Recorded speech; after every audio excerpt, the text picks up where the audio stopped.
My name is Shakia Richardson. I'm 18 years old.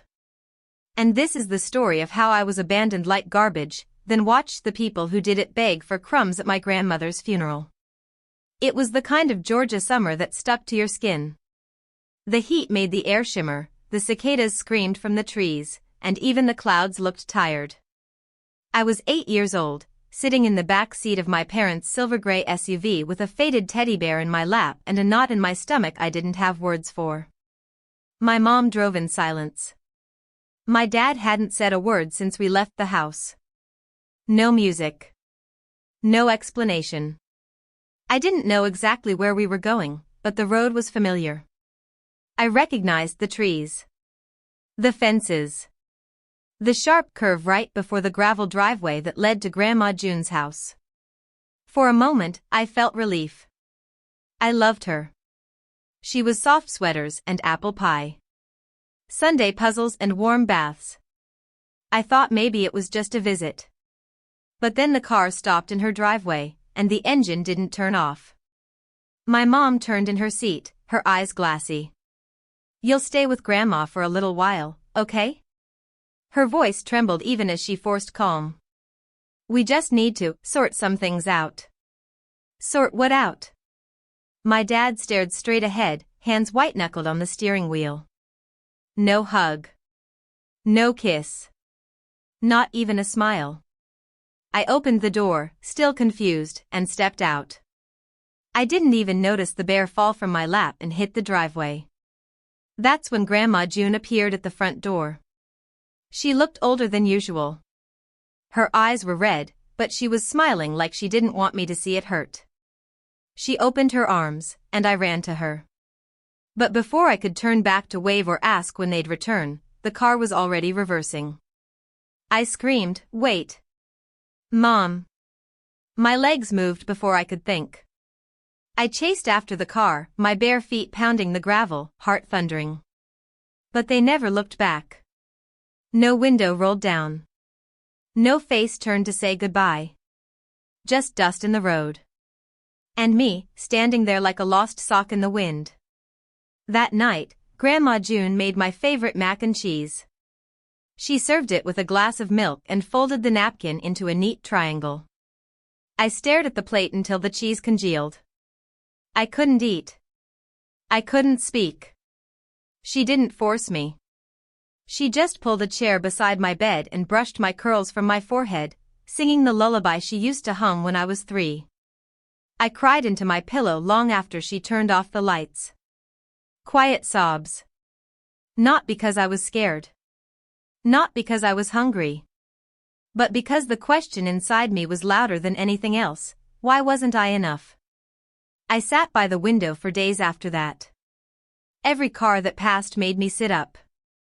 Every engine sounded like maybe, just maybe, they had come back for me. But they didn't. They never did. There were no calls. No letters. Not even a fake birthday card pretending things were okay. Just silence. But Grandma wasn't silent. She woke up every morning at 5. Made real breakfasts. Walked me to school. And when I asked her, "Are they ever coming back?" she would place her hand gently on my shoulder and say, "Some adults just aren't ready to be parents, Shakia. But that was never your fault." I still didn't believe it. I thought if I tried harder, was smarter, maybe they'd want me again. But days turned to months. Months to years. And eventually, I stopped looking out the window. Grandma June was the principal at a local high school. She was tall and regal, the kind of woman who made grown men sit up straighter just by walking in the room.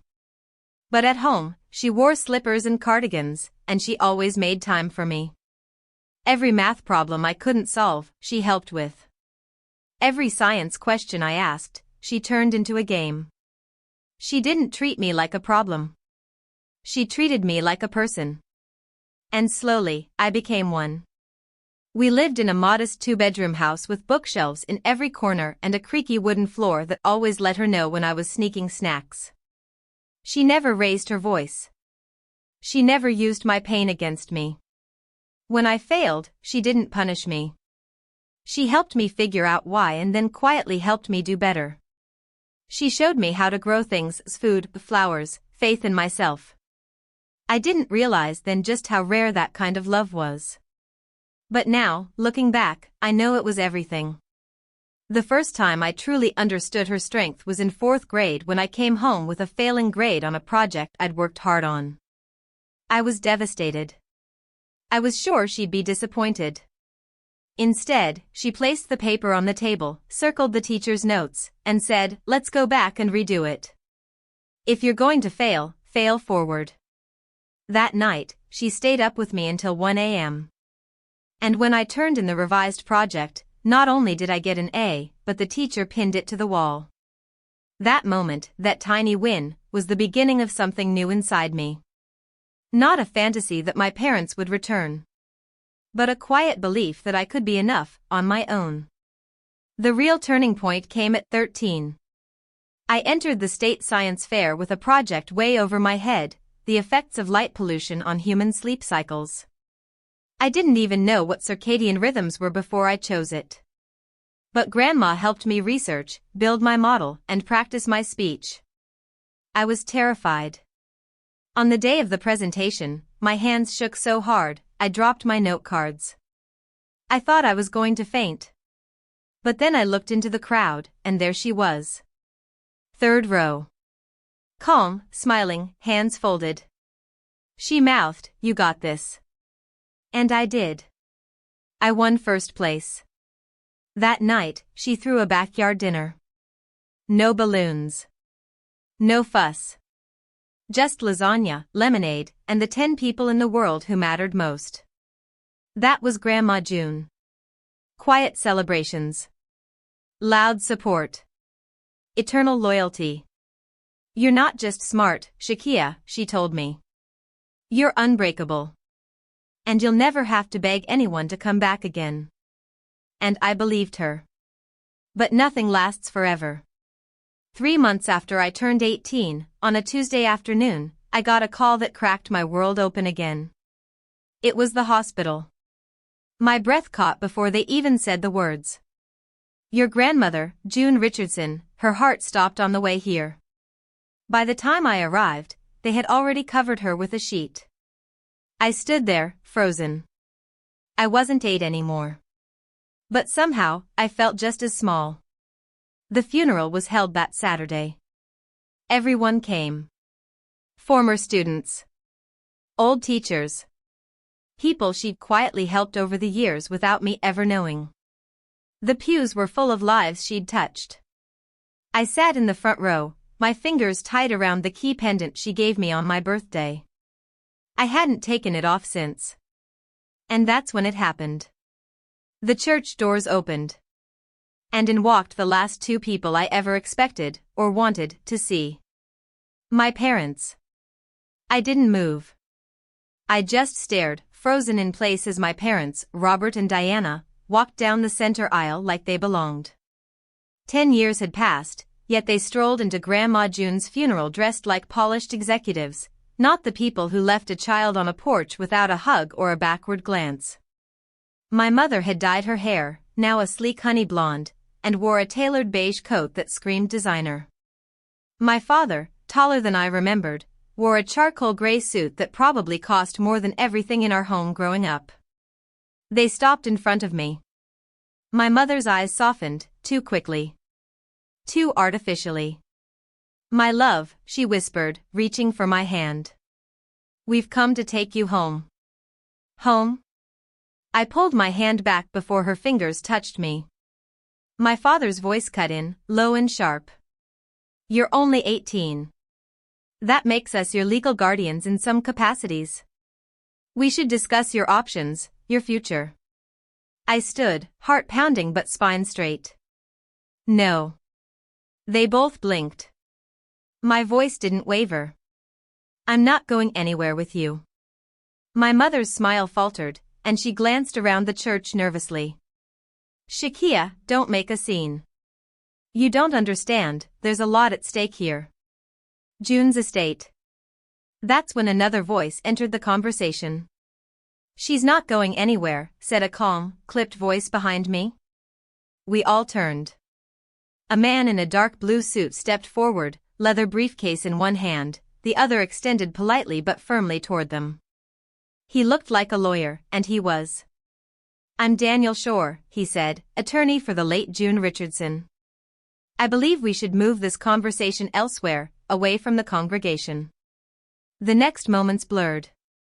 We were ushered into a private side room in the church, just the four of us. My hands gripped the back of the nearest chair, trying to keep steady.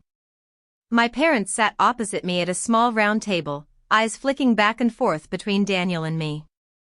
Daniel opened the briefcase and removed a thick, embossed folder. "Mrs. Richardson's most recent will was finalized 3 years ago," he began, each word precise. "In it, she leaves her entire estate, including 3 properties in Charleston, a diversified investment portfolio totaling over $42 million, and full control of the Richardson Educational Trust, to her granddaughter, Shakia Richardson." Silence. The kind of silence you could break glass with. My mother gasped audibly. My father leaned forward as if to protest, but Daniel held up a hand. "In addition, Mrs. Richardson completed a full guardianship transfer when Shakia was 14 years old. Neither of you are legal guardians, nor do you possess any authority over her affairs." My mother's voice turned thin. "There must be some mistake. That wasn't filed properly.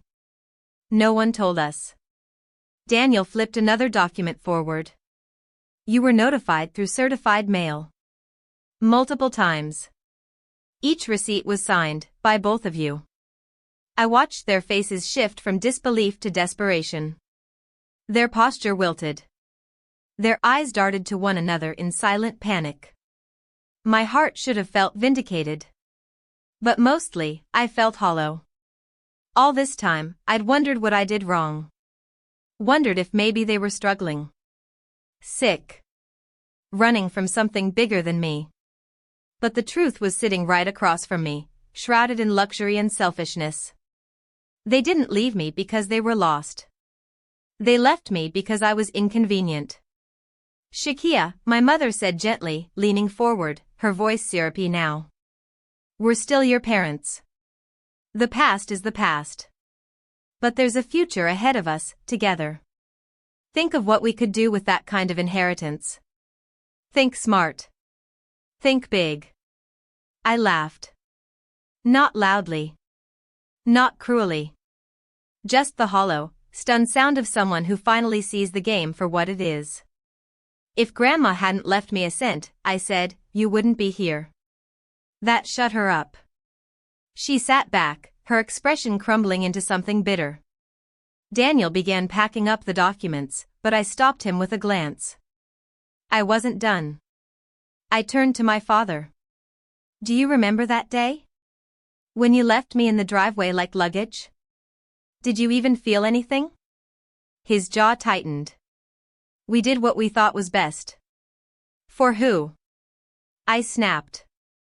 "For you?" He didn't answer. I reached for the chain around my neck and pulled out the key pendant Grandma gave me on my 18th birthday. "You told me I needed guidance," I said, voice clear. "You were 10 years too late.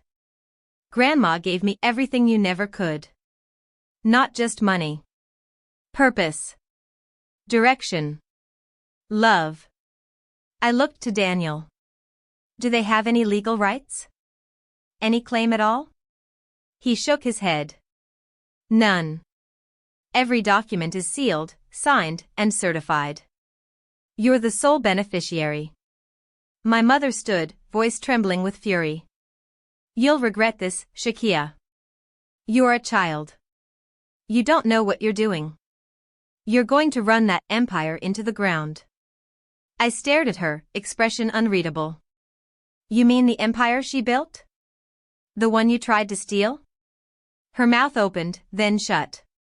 Daniel raised a hand. "I'm afraid this meeting is over. Any further attempt to interfere with the estate will result in immediate legal action." My parents didn't argue. Not out loud, anyway. But their eyes said everything. Rage. Envy. Defeat. They left the room without looking back. And this time, I didn't watch them go. I didn't stand at the window or hope they'd come back changed. I just turned to Daniel, exhaled, and nodded. It was over. But it wasn't the end. Later that evening, after everyone had left the church, Daniel found me alone in a quiet side room. "I have something for you," he said, holding out a thick ivory envelope. My stomach turned at the sight of the handwriting. Elegant. Slanted. Familiar. Grandma June. On the front, it said, "To Shakia, open only when you're truly ready." My hands shook as I broke the seal and unfolded the letter inside. "If you're reading this," it began, "everything has unfolded exactly as I expected." The air in the church was still. Daniel had stepped out, giving me privacy. I sat on the edge of a small velvet bench with Grandma June's letter open on my lap, the words written in her careful, slanted cursive. My fingers trembled as I read the first line again. "If you're reading this, everything has unfolded exactly as I expected." It was like she was sitting right beside me. The page smelled faintly of lavender and old paper. My throat tightened. "My dearest Shakia," it continued. "If this letter is in your hands, your parents have likely returned, just as I feared they would. And just as I prepared for. There are things I never wanted you to know, but now you must, so you never blame yourself again, not for a single second." I inhaled sharply. My chest tightened as I braced myself. "When you were 8, Robert and Diana tried to forge documents to transfer all of my assets and ownership shares into their names. They did this behind my back while I was attending a conference in Denver. They thought I wouldn't notice." I stopped. My pulse thundered in my ears. "They used keys stolen from my office safe and printed out false documents on my old printer. They even got someone to pose as my financial advisor. I caught the fraud in time. But instead of pressing charges and making it public, I gave them two choices: leave Charleston forever and stay out of our lives, or I'd go public and destroy them." I bit my lip hard, the taste of blood grounding me as reality settled in. They chose to disappear, Shakia. But they didn't just walk away. They made a final decision that night. They chose the money. And in doing so, they chose to leave you behind, without hesitation. I had to pause. My hands clenched the letter so tightly the edges curled. All those years, I had told myself stories to survive. That maybe they were struggling. That maybe they were protecting me. That maybe they were sick. But this? They didn't lose me. They discarded me like a receipt they no longer needed. I read on. "I didn't tell you back then because you were a child, and no child deserves to carry the weight of adult betrayal. You deserved a childhood free of their greed. You deserved joy, curiosity, safety. If I had to do it again, I'd make the same choice, to shield you." A tear slipped down my cheek. I wasn't crying for them. I was crying because someone had loved me so deeply they'd fought my battles before I even knew they existed. They didn't leave because you weren't good enough. They left because they weren't kind enough. And that is not your burden to carry anymore. My body felt lighter and heavier all at once. I wasn't the reason they were gone. I wasn't broken or unworthy. I was a threat to their plans, to their image, to the money they couldn't steal. "I know they'll try to manipulate you," she continued. "They'll come with smiles, then with threats. But remember this, I gave you that key not just to open a safe, but to open the future." I reached for the pendant hanging from my neck and wrapped my fingers around it. I'd never understood it before. But now I saw. It wasn't jewelry. It was a symbol. A promise. A key to what was mine. And mine alone. "You are a Richardson, Shakia. And women in this family do not topple when the wind blows. We hold. We rise." I exhaled shakily, folding the letter with care and placing it back into the envelope. The weight in my chest had shifted. No longer heavy with unanswered questions. Now it was filled with clarity. I stood, walked out of the side room, and stepped into the light filtering through the church's stained glass windows. The colors hit me like a silent spotlight, reds, golds, and soft blues dancing on my skin. I wasn't a scared little girl anymore, waiting by a window. I was a woman walking into her own legacy. And nothing, not even the people who gave me life, could take that away from me. In the weeks that followed, the fight wasn't over. My parents began sending legal letters, one after another. They hired lawyers from Atlanta. Sent emails. Filed objections. One day, they claimed the will was forged. Another, that Grandma was mentally unfit. Then came the most insulting one of all. They claimed I, an 18-year-old girl, was incapable of managing a financial empire and needed temporary guardianship from responsible adults. I nearly laughed when Daniel forwarded that one to me. Each claim was batted down with cold, hard documentation.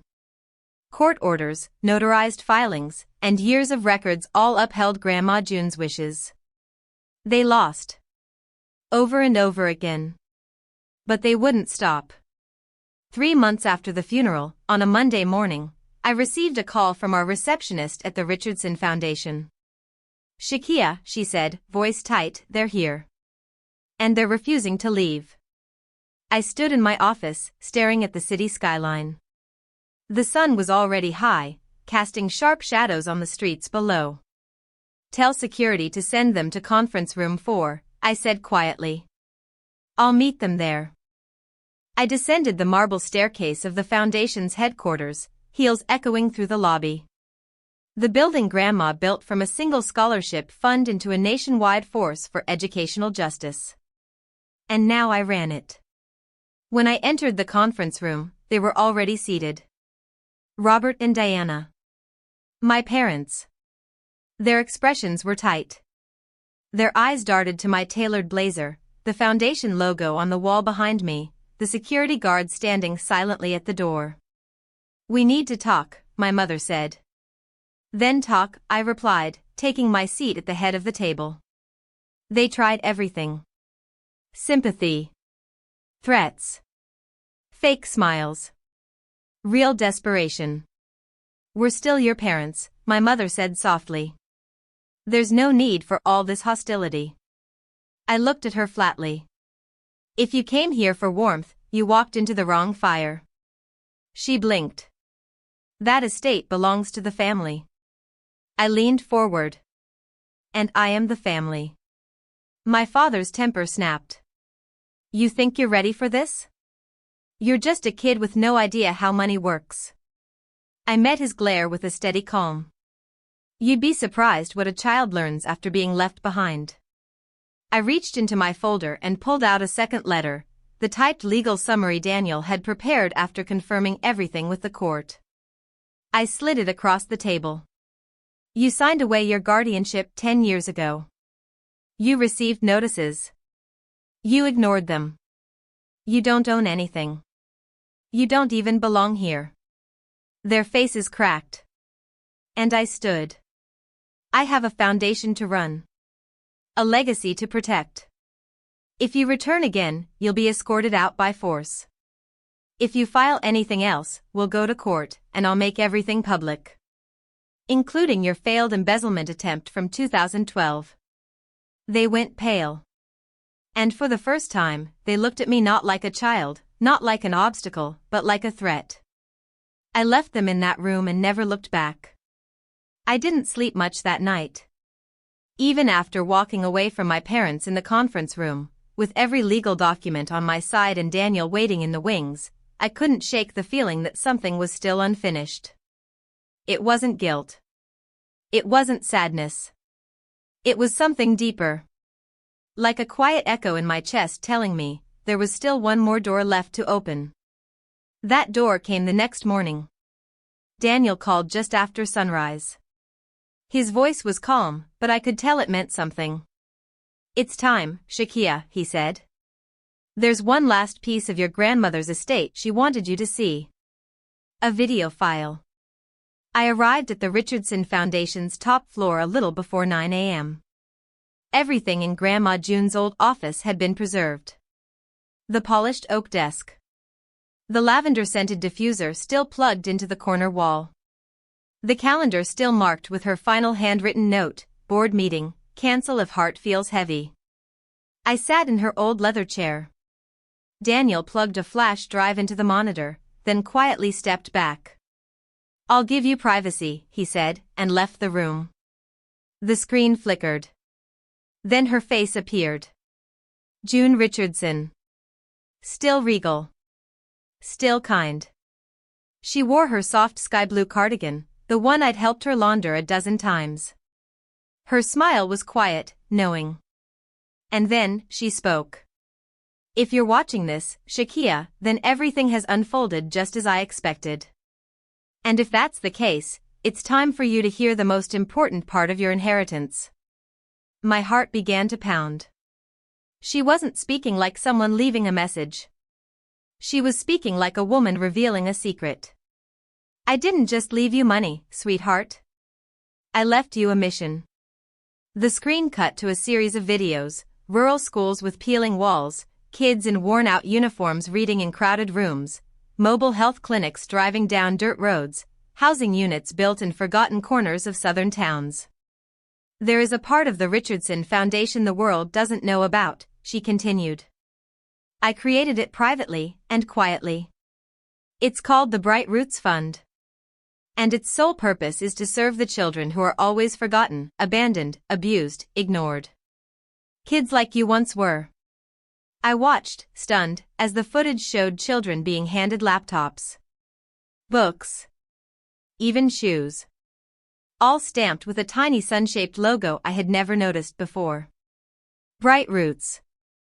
I didn't make it public because I knew the vultures would come circling.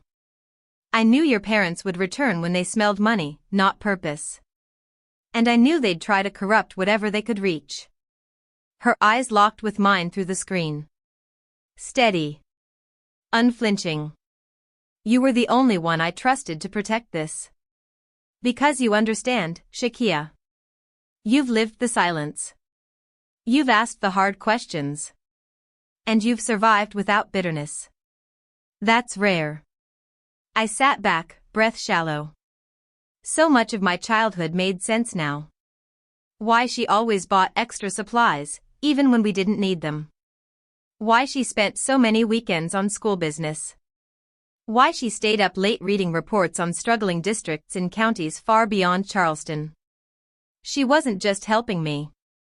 She was building something. And now, she was asking me to carry it forward. "You're not just the heir," she finished, her voice softening. "You're the continuation. This world will try to convince you that power belongs to those with the loudest voice. But real power is quiet. It's staying when others leave. Giving when others take. And loving when it's not returned." Her image faded from the screen. I didn't move for a long time. I just sat there. Eyes wet. Hands folded in my lap. I wasn't crying because I was sad. I was crying because, for the first time in my life, I understood exactly who I was. And who I had been raised to become. That afternoon, I called an emergency board meeting. They were all their foundation veterans who had worked with Grandma June for decades. Some were skeptical, unsure about the idea of an 18-year-old taking on a private philanthropic division of the foundation.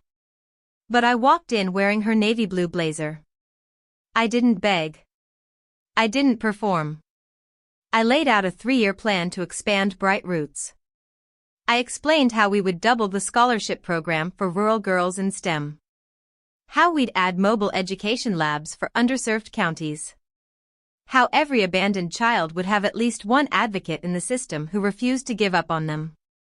When I finished, I didn't wait for applause. I simply said, "This is what she built in the shadows. And now we shine the light." The board voted unanimously to approve the expansion. 2 months later, the Richardson Foundation's engraved glass sign was updated with a second line. "In honor of June Richardson, a legacy of belief." I became the official executive director of both the foundation and the Bright Roots Fund. And I didn't change her office. I didn't redecorate the walls or replace her desk. I kept the old ticking wall clock and the sun-faded photo of us from my science fair win on the side table. I even still drove her 2001 Toyota Corolla to work. Not because I couldn't afford something better, but because it reminded me every single day where I came from. And who I owed everything to. My parents didn't return again after the final conference room confrontation. Maybe they realized the door had closed for good. Maybe they just couldn't stand the sight of me winning on my own terms. But I no longer cared. Because the real revenge wasn't in yelling or fighting. It was in thriving. It was in walking the halls of a legacy they were never strong enough to build, and never wise enough to protect. And most of all, it was in reaching out to the children like me. The ones still waiting by windows. The ones still wondering if they're worth staying for. I show them that they are. Every single day. The public unveiling of the Bright Roots Fund took place on a quiet Friday morning at Charleston's City Hall. It was modest, just how Grandma June would have wanted it. No flashing lights, no velvet ropes. Just a podium under the morning sun, a few dozen folding chairs, and a banner behind me that read, Education. Equity. Empathy. I stepped up in front of the microphone with my speech tucked in a folder. But as I looked out at the crowd, full of local teachers, students, and families who had benefited from our foundation, I didn't need it. I spoke from the place Grandma June had taught me to trust, my own truth. I was abandoned at 8 years old, I began. Gasps rippled softly through the rows. I didn't flinch. Left on a porch by two people who were supposed to love me. And yet, from that day forward, I was never truly alone. Because someone chose me. Not because they had to. But because they believed in me. I scanned the crowd, my voice steady. And that's what Bright Roots is about. Choosing the children everyone else forgets. Not with pity, but with belief. With opportunity. With love in action. When I finished, the applause was quiet but full. News crews snapped photos. Local papers ran headlines. Orphan Teen Revive's hidden philanthropy program in Charleston was one of the nicer ones. But not all of them were kind. 3 days later, I woke up to an alert on my phone. Then another. And another. My mother had gone public. She'd given an exclusive interview to a regional news outlet.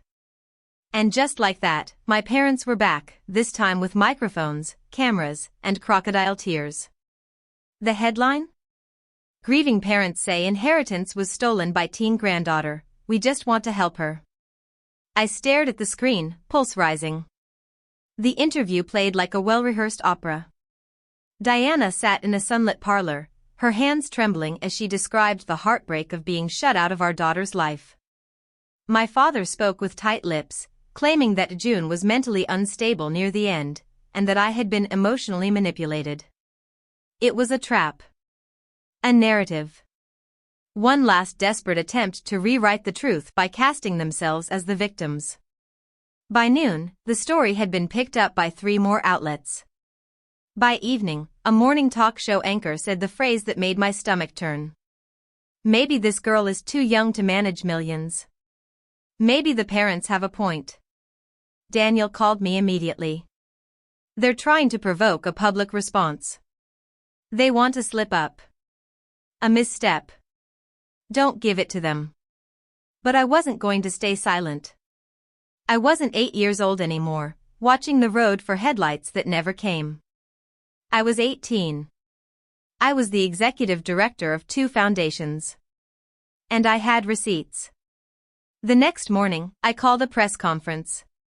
Daniel wasn't thrilled about it. But he trusted me.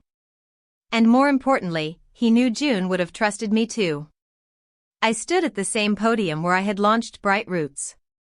Only this time, the microphones were doubled. The cameras sharper. The stakes higher. I wasn't going to respond, I began.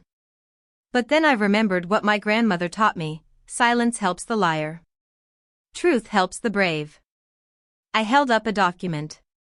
This is the official guardianship termination. Signed by both Robert and Diana Richardson. Filed in 2014. I have 10 more like it. I held up another. This is a sworn statement from June Richardson's legal and medical team, verifying her full mental capacity in the 3 years before her passing. Gasps again. I wasn't done. I also have video evidence, surveillance footage, from the church where my parents first returned, not to grieve, but to claim property. I have emails from them trying to seize financial control. I have letters from their attorneys threatening me, attempting to dissolve the will through manipulation. My voice sharpened. And lastly, I have 10 years of silence. 10 birthdays. 10 first days of school. 10 moments when they could have called. But didn't. I paused. Let the weight of it settle. I didn't steal anything. I inherited the responsibility they once tried to take for themselves. And unlike them, I won't run from it. I ended with one sentence. A line that didn't come from a lawyer. Or a strategist. But from me. I wasn't built by wealth. I was built by the woman they tried to destroy. And I won't let them rewrite that story. The room went quiet. Then erupted. That night, the narrative flipped. News outlets began retracting pieces. One by one, publications posted updates. Screenshots of documents went viral. People posted side-by-side photos of me and Grandma June with captions like "Blood doesn't make you family. Loyalty does." And just like that, the final storm passed. My parents disappeared again. This time, from headlines. From gossip columns. From the legal system. It was over. For good. The Bright Roots Fund saw a 300% increase in donations that quarter. Parents wrote in to say their children felt seen. Teachers from small towns requested satellite programs. And through it all, I kept Grandma June's voice close. Not just in memory. But in mission. That fall, I launched a new initiative under Bright Roots. We called it the Porch Project. It was for children who had been abandoned or orphaned, left behind by parents who didn't know how to love them. Every child who joined received a care package with a note inside. The note read, "You are not what was left. You are what was rescued. And you are what will rise." 2 months after the press conference, things had finally quieted down. The Richardson Foundation was thriving. The Bright Roots Fund had begun expansion into 3 new states. Teachers I'd never met wrote me letters. Former foster children sent hand-drawn cards thanking us for seeing them. But something still lingered. It wasn't regret. And it wasn't unfinished business with my parents. They were long gone, quiet after the final blow to their narrative. It was something quieter. Something personal. I couldn't shake the feeling that Grandma June had one more thing to say. That feeling turned into reality on a rainy Thursday morning. Daniel appeared in my office unannounced, holding a small velvet pouch and a set of old brass keys. "I was clearing out the safety deposit box," he said, "and found this. Your grandmother left no instructions except a handwritten tag: give to Shakia only when she's no longer waiting for someone to return." I didn't know what it meant at first. But when I opened the pouch, I found a single silver key and a slip of yellowing notepaper with an address, 149 Mercer Street, Unit 2A. A place I'd never heard of. I went that afternoon. Alone. It was in a quiet part of Charleston, one of those brick buildings nestled between a bookstore and an antique shop. The kind of place tourists never look twice at. The door to Unit 2A was plain. No markings. No sign. The silver key clicked into the lock as if it had waited years for me. Inside was a single room. Dusty. Dimly lit by a skylight overhead. But every wall was lined with boxes. Labeled. Sealed. Perfectly ordered. And in the center, atop a single table, sat an envelope addressed to me. Shakia, my legacy isn't just in what I gave. It's also in what I kept. The letter explained everything. That room, Unit 2A, was her hidden archive. Her own personal records of every donation she ever made. Every child she'd helped. Every letter she received and never showed anyone. Every photograph of a child reunited with a teacher, a home, a future. But it wasn't just paperwork. Taped to the inside of one box was a black and white photo of a young girl holding a chalkboard with the name June Marie scrawled in shaky handwriting. My breath caught. It was her. Grandma. No older than 6. The letter continued. I was an orphan too, Shakia. Left at 5. I grew up in the system, shuffled between strangers who never learned my name. But I survived. And when I finally made it out, I vowed I'd never let another child feel forgotten. I sat on the cold floor, heart thudding. Everything made sense. Her obsession with education. Her relentless compassion. Her unshakable discipline. She hadn't just saved me. She had saved hundreds of children over the years. Quietly. Without fame. Without thanks. And she had built a sanctuary out of her own story. Bright Roots wasn't a program, she wrote. It was a promise. That what happened to me, and what happened to you, wouldn't end with us. That the pain would be the beginning of something beautiful. I opened the boxes one by one. Photos. Letters. A notebook filled with ideas for shelters. Mentorship programs. A plan for a national summit on abandoned youth she had never lived to organize. But one thing stood out. A sealed manila envelope. On it, she had written in block letters, "Read this once you've won." I smiled. Not because I felt cocky. But because I finally understood what she meant. I'd beaten the people who tried to erase me. I'd protected the mission. And I had turned loss into leadership. Inside was a simple set of documents. Plans for the June Richardson Center for Youth Empowerment.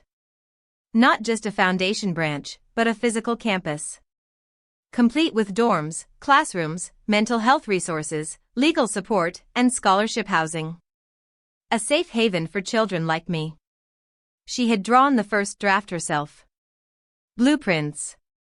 Floor plans. Budget projections. And a post-it at the bottom that said, "If I don't live to build this, you will." I stared at the sketch of the main courtyard, rounded, with a tree at the center. A single line curved around the roots. The ones they left behind become the ones the world remembers.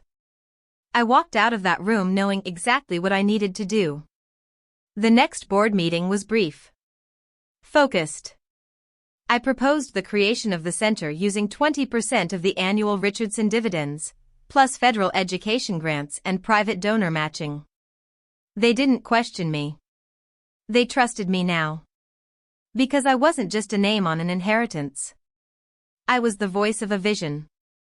The proof that pain, when paired with purpose, becomes legacy. Ground broke 6 months later. We held a small ceremony, no red carpet, no media circus, just candles, a few quiet songs, and the reading of Grandma's quote about being remembered. And when we planted the tree in the center of the courtyard, I wore her wool blazer. I didn't cry. Not because I wasn't moved. But because I felt complete. The final gift, hidden in the last box, was a framed certificate dated 1993. It was the first grant Grandma June had ever given, from her personal savings, to a teenage girl who wanted to study nursing but couldn't afford the fees. That girl had gone on to open 3 community clinics. Below the frame was a note. You never know who you're saving. But save them anyway. That was the moment I understood the full depth of what she left behind. It wasn't just wealth. It wasn't just a foundation. It was a generational mission. A map carved out of the pain she endured. And a compass for every child she'd rescued. To be continued in Part 7, Final. The sun rose like gold spilling over the rooftops the morning the June Richardson Center for Youth Empowerment opened its doors. There was no fanfare.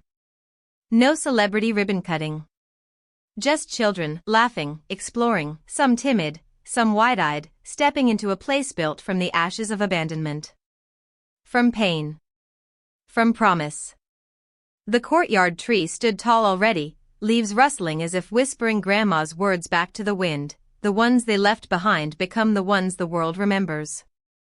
I stood behind the podium in a fitted navy suit, wearing the same wool blazer Grandma June had once worn to her first school board meeting. The pendant around my neck, the silver key, rested just over my heart. Around me were donors, teachers, local reporters, and dozens of students, some from foster care, some from shelters, all of them chosen for being exactly the kind of forgotten kids Bright Roots was made for. I took a breath. Then I spoke. This center isn't about charity, I said. It's about justice. The crowd quieted. It's about creating a world where no child waits by a window, wondering if they were too unlovable to keep. Where no one hears a car drive away and thinks it's their fault the door didn't open again. Where every child knows that their life, has value, even when others don't see it. My hands didn't shake. My voice didn't falter. Because I wasn't just telling them my story. I was giving them permission to rewrite their own. This place was built in memory of a woman who didn't just raise me, she remade me. She showed me that love isn't words or titles. It's action. It's staying.